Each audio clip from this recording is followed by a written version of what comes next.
বেশি আসতেছে সিগারেটের কথা। আসলে ওনারা এখনো জানে না যে আমি স্মোক করি কিনা। ওই দিন একটু উত্তেজনাবশত ভুল করে বলছিলাম আমি আমার মেরুদণ্ড বিক্রি করে কিছু করবো না। আমি আগেই বলছি আমি 1 টাকা খরচ করবো না। হল থেকে বের হয়ে দেখেন বাকশাল শিবির ছাত্রদল মারামারি লাগাইছে। নির্বাচিত এসব সংসদ আসবে না, অনেকেই চাঁদাবাজি করবে। আপনারা আমার প্রচারণা নিয়ে প্রশ্ন করলেন, আচ্ছা ঠিক আছে।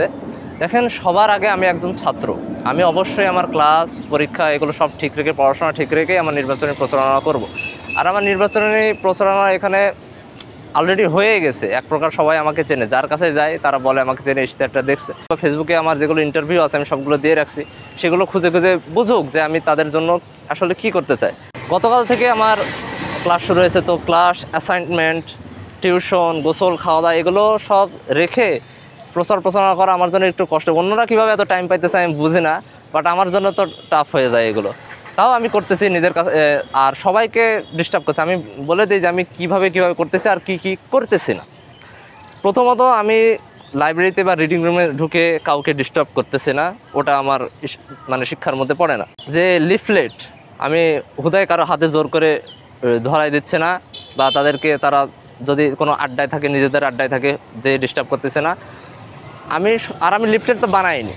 আমার কোনো টিএসএতে কোনো বড় পোস্টার দেখবেন না, কোনো লিফলেট। আমি আগেই বলছি আমি 1 টাকা খরচ করবো না। যা করবো ইন পার্সন, নিজেকে তাদের কাছে নিয়ে যাব, তাদের বলবো যে আপনাদের কোনো কোশ্চেন আছে কিনা। কারণ অনেকে আমার ডেকে আসতেছে, বলতেছে ভাই আপনি এটা করছেন, এটা আরও কীভাবে করা যায়, এটা বিষয়ে আপনার মতামত কি। বা বেশি আসতেছে সিগারেটের কথা। আসলে ওনারা এখনও জানে না যে আমি স্মোক করি কিনা। তো ওটা ভালো হবে ওদের ফোনে আমি পিকচার দিয়ে ঢুকে স্টিকার অপশনে যে দেখাই দিচ্ছে যে এটা হলো একটা স্টিকার, তারপরে ওরা অ্যাসিওর্ড হইতেছে। তো এরকম। আর হলের ব্যাপারটা, হলের রুমে সবার রুমে আমি যাইতেছেন, কারণ অনেকেই ডিস্টার্ব ফিল করতেছে। আড়ম্বর জাঁকজমকভাবে প্রচারণা আমি করতেছি, ওটা আমার সাথে যায় না। আমি দিন শেষে একজন ছাত্র, আমি আমার মতোই থাকবো। আমি আমার মেরুদণ্ড বিক্রি করে কিছু করবো না। তারপরে মানুষ যদি পছন্দ করে যে হ্যাঁ এর দেওয়া যায়, এর মধ্যে ক্যাপাবিলিটি আছে, আপনারা দিবেন। আপনারা তো ঢাবির স্টুডেন্ট, আপনারা তো জানেন যে একটা মানুষ কি আর আপনারা কেমন ক্যাম্পাস চান সেটাও আমি জানি। আমিও আপনাদের গোত্রের লোক, একটা শান্তিপ্রিয় মানুষ। আমিও জানি ক্যাম্পাসের মানুষ শান্তিতে থাকতে চায়। আপনি ঘুম থেকে উঠলেন, সুন্দর একটা সকাল, হল থেকে বের হয়ে দেখেন বাকশাল শিবির ছাত্রদল মারামারি লাগাইছে, রয়্যাল রাম্বল।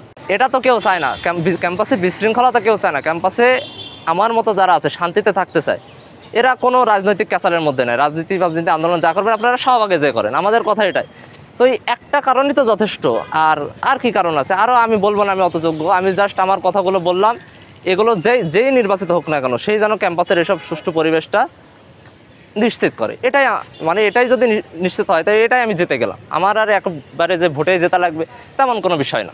দেখেন, আমরা তো সবাই জানছি এই যে জেনারেশনটা, এরা, আমি আগেই বলছি, পয়েন্ট নতুন ইউনিক কিছু পছন্দ, ট্র্যাডিশনাল জিনিসটা এদের মধ্যে এরা নিতেই পারে না। ক্যাম্পাসে কিন্তু অসংখ্য দোকান আছে, স্টুডেন্টদেরও দোকান আছে। আপনারা হয়তো জানেন না, কিন্তু এটার একটা আশঙ্কা আছে যে যখনই নির্বাচিত এসব সংসদ আসবে এরা অনেকেই চাঁদাবাজি করবে। তো ওই চাঁদাবাজিটা যেন কেউ না করতে পারে, ওটা প্রশাসন সহ আমরা অন্তত, আমি যদি নির্বাচিত আমি যেন তদারকি করতে পারি, এটাও আর একটা পয়েন্ট। এটাই আর কি। সিম্পল বিষয়গুলো সবাই জানে, আমার ভোটাররাও জানে, ঢাবিতে যারা পড়ে তারা অনেক আগে থেকে জানে। এইগুলো আমি আবার নতুন করে একটু বলতেছি। আর আপনি কাকে হারাতে চান এই নির্বাচনের মাঠে, একটু বলবেন? আপনি যেটার কথা বলতেছেন মেঘমল্লার ভাইয়ের কথা, এই যে ভাই বলছে, ওই দিন একটু উত্তেজনাবশত ভুল করে বলছিলাম। কিন্তু আমি এটা একটা সুষ্ঠু গণতান্ত্রিক পরিবেশ না, সবাই তো নির্বাচন করবে, সেটা ভোটের মাঠে ফাইসালা হয়ে যাবে।